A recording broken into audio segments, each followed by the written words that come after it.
Let me tell you a story about Dai. He was a man who carried deep sorrow, loss, disappointment, and questions without answers. Dai wandered through life, searching for something to fill the emptiness inside him, but the more he searched, the more lost he became. Then one day, his journey led him to three people, three teachers who appeared by chance, yet as if by fate. Each of them taught him an important lesson about impermanence, about the meaning of suffering, and about love without attachment. And from these lessons, Dai slowly came to realize a simple yet profound truth. Letting go is not losing, but finding true freedom. This is not a story of a hero or a conqueror. It is the story of a person, just like you, just like me, who walks through life's struggles only to discover that happiness is not in the search, but in the very moment we choose to let go. I hope you'll join me in this story. Dai was born into a poor farming family in a small village. His parents were hardworking people who, despite their struggles, showered him with love and warmth. However, that happiness did not last long. When Dai was just 10 years old, a deadly plague swept through the village, taking both his parents' lives. Suddenly, he became an orphan, abandoned to the merciless currents of fate. With no one left to protect him, Dai was forced to fend for himself at a young age. He worked as a servant for wealthy families in the village, enduring exploitation and humiliation.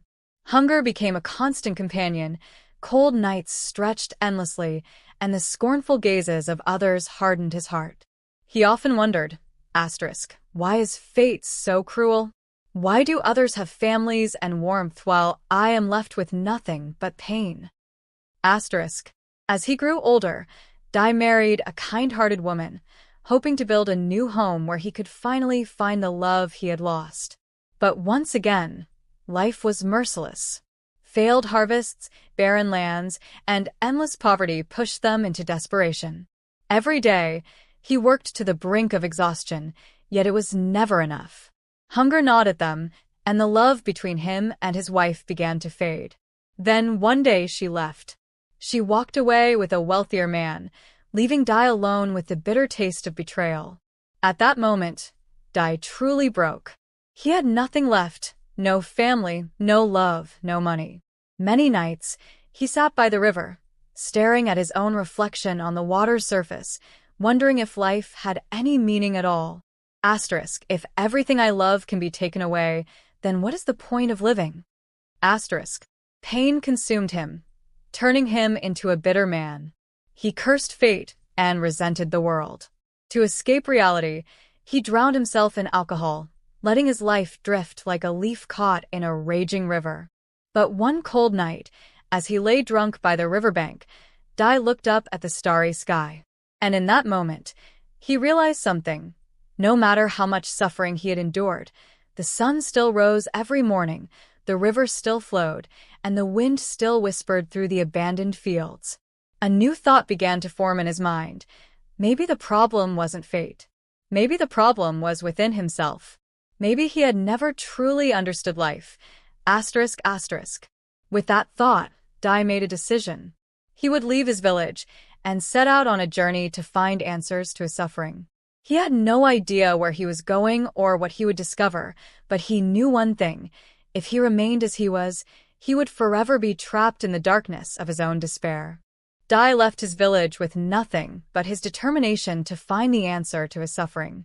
He had no destination, but he kept walking, letting the wind and fate guide him. His journey took him through mountains, desolate fields, and dusty roads. Hunger, thirst, and exhaustion became constant trials. But within him, a new fire was burning, the desire to understand life. First lesson. The merchant. Money cannot bring true happiness. After many days of walking, Dai arrived in a bustling city. The stone-paved streets were packed with people, markets overflowed with goods, and towering buildings blocked out the sky. Here, he met a wealthy merchant named Sato. Sato was one of the richest men in the city, owning vast treasures, grand houses, and ships that sailed across the seas for trade. Dai, starving and exhausted, begged for work in Sato's household in exchange for food. The old merchant agreed, and Dai began working as a porter in the warehouse. One day, while helping Sato check the records, Dai boldly asked, "You are so wealthy. Surely you must be very happy?" Sato let out a faint smile and gazed into his cup of wine. He slowly replied, "Happiness? Do you think money can buy it? I have spent my entire life accumulating wealth, yet my heart has never been at peace. I fear being deceived. I fear losing what I have. When I was poor, I longed for riches. But now that I am wealthy, I fear losing it even more than I once feared starvation. This endless cycle never stops." Dai was stunned. He had always believed that if he had enough money, he would no longer suffer. Yet here, standing before him, was one of the richest men in the city, who had still not found peace. Could it be that money was not the answer? After some time, Dai decided to leave. Before he departed, Sato said to him, "If you seek happiness, do not look for it in things that can be lost." Dai continued his journey, carrying with him the first lesson. Hashtag second lesson. The warrior, strength cannot protect against fear and loneliness. After months of traveling through forests and mountains, Dai stumbled upon a village plagued by bandits. There, he met a legendary warrior named Rio, a man who had fought countless battles and defeated many enemies. Admiring Rio's strength, Dai asked to become his disciple, believing that if he became strong enough, no one could ever hurt him again. Rio agreed, and for a year, Dai trained relentlessly. He learned how to fight, how to face fear, and how to stand firm in the face of danger. One night, after they had successfully driven away a group of bandits, Dai asked Rio, "You possess unparalleled strength. Surely you fear nothing?" But Rio did not smile. His eyes were distant as he gazed into the night. "Dai, I can defeat my enemies, but I cannot defeat my loneliness. No matter how strong I am still human. I have lost many friends and spent my life on battlefields. I once believed that with strength, I could control my fate. But the truth is, I have only been running away from myself." Once again, Dai was shaken. He had believed that if he became powerful, he would never suffer again. But Rio, a man who had achieved the strength he longed for, was still consumed by inner turmoil. Could it be that strength was not the answer either? Rio placed a firm hand on Dai's shoulder and said, "If you seek peace, do not look for it in power. No one can conquer themselves through violence." After much reflection, Dai decided to leave and continue his journey. Hashtag third lesson. The last teacher. All things are impermanent. Suffering comes from attachment. Eventually, Dai arrived at a high mountain where a small monastery stood. There, he met an old monk named Jiro. Weary from his long journey, Dai asked to stay and serve the monk in exchange for food. For months, Dai observed the way Jiro lived. Simple, unattached to anything. One day, he asked, "Master, how can I free myself from suffering?" Jiro simply smiled and led him to a nearby stream. The old monk took a cup of water, clenched it tightly in his hand, and told Dai to watch carefully. When he opened his hand, the water slipped through his fingers and disappeared among the rocks. "Do you see? When I try to hold on to the water, it slips away. But when I let it be, it remains, flowing naturally." Life is the same. We suffer because we try to hold on to things that cannot be kept. Dai suddenly understood. For years, he had suffered because he had lost his parents, his wife, and his hope. But had he truly lost them? Or had he merely been clinging to things that could never be held forever? Jiro continued, "Everything in life is impermanent. When you understand this, you will no longer fear loss.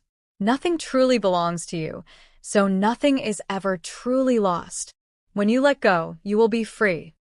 For the first time in his life, Dai felt at peace.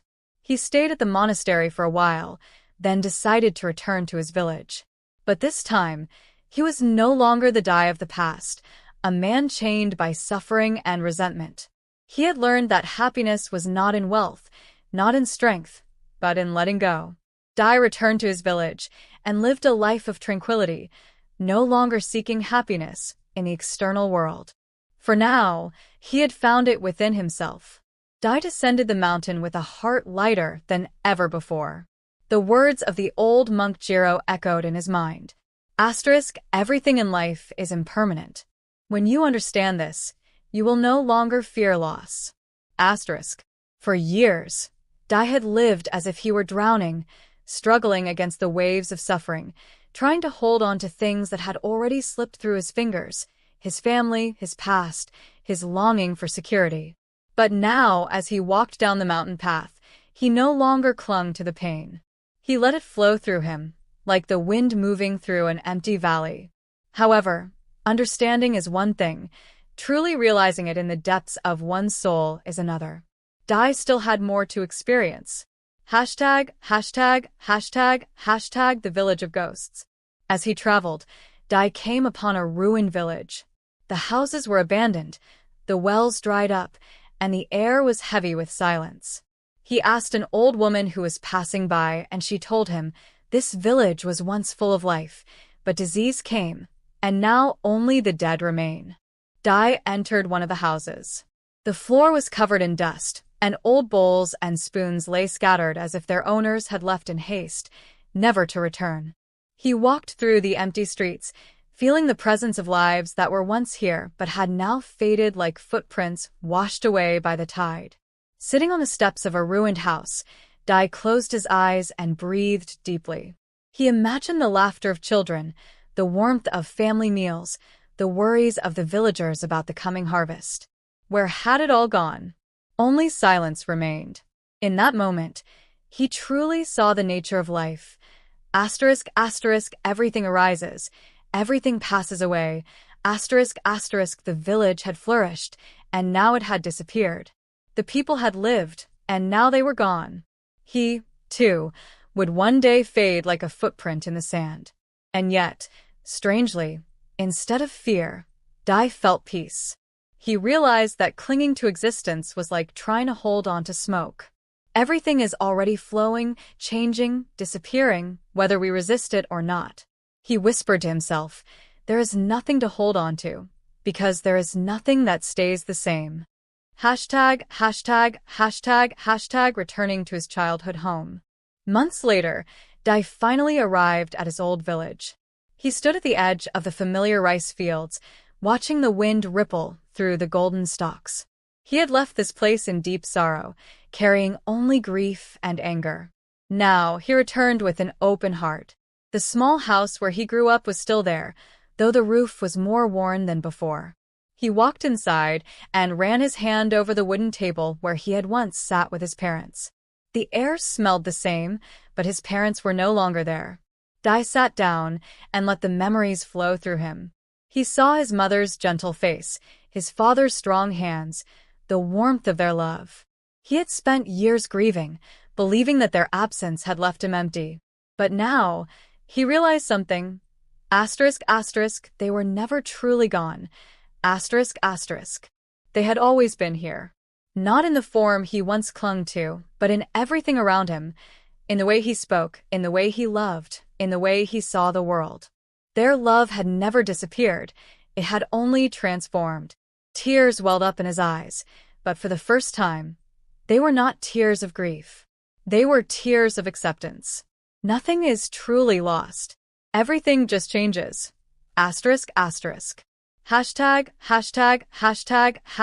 The final awakening. One evening, Dai walked up the hill, overlooking the village. The sun was setting, painting the sky with colors that would soon fade into night. He sat beneath a tree and gazed at the horizon. He thought about his journey, the pain, the searching, the lessons. He had spent his life running from suffering, but now he saw that suffering itself had been his greatest teacher. Without it, he would never have sought the truth. Looking at the vast sky, Dai felt something shift inside him. He had always believed he was separate, a lonely soul, struggling in a cruel world. But now he saw the truth. He was not separate. He was part of everything. The wind, the river, the trees, the sky, even the suffering, There was no distinction between him and the world. He whispered, "There is no self. There is no other. There is only this moment unfolding as it is." For the first time, Dai felt completely free. Free from the past, free from the fear of the future, free from the illusion of control. He closed his eyes and smiled. He had finally understood Tinkong emptiness, not as a void, not as nothingness, but as a vast, boundless freedom. To hold on to nothing is to be free in everything. And with that realization, the last of his burdens dissolved like mist in the morning sun. Dai sat quietly beneath the tree on the hilltop, watching the sun disappear behind the distant mountains. A gentle breeze rustled through his hair, carrying the scent of earth, wild grass, and ripened rice.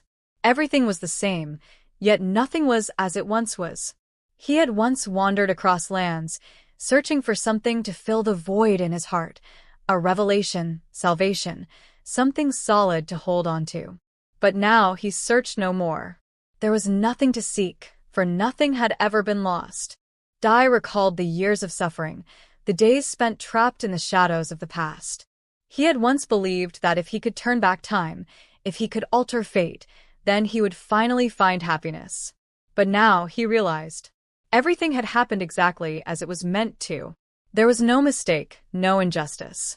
Every pain, every fall, every loss had been a necessary part of the journey, leading him to this moment, a moment of awakening, of freedom. Hashtag, looking back on the journey.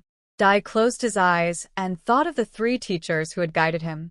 Jiro, the old monk who had taught him about impermanence, that everything changes, that suffering arises only when we cling to what cannot be held.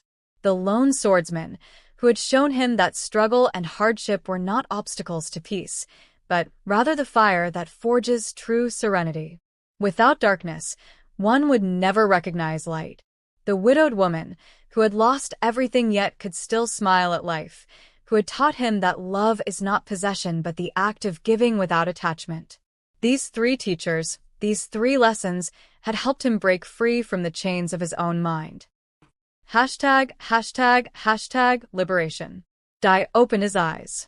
Before him, the sky stretched infinitely, vast and unbound by anything. He realized that his mind was just like this sky, without borders, without a fixed shape.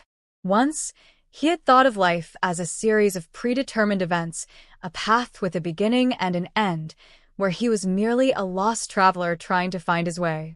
But now he understood there was no path at all. There was only this moment, flowing, changing, existing without needing a meaning to justify itself. Everything simply is. There was no need to resist the flow. No need to search for a fixed self. No need to grasp or fear. Everything was part of a vast unfolding, arising, passing, changing, and being reborn. Dai took a deep breath.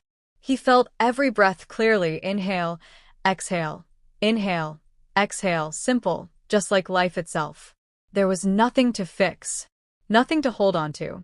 He stood up, brushed the dust off his clothes, and smiled. The sun had set, but he knew it would rise again tomorrow.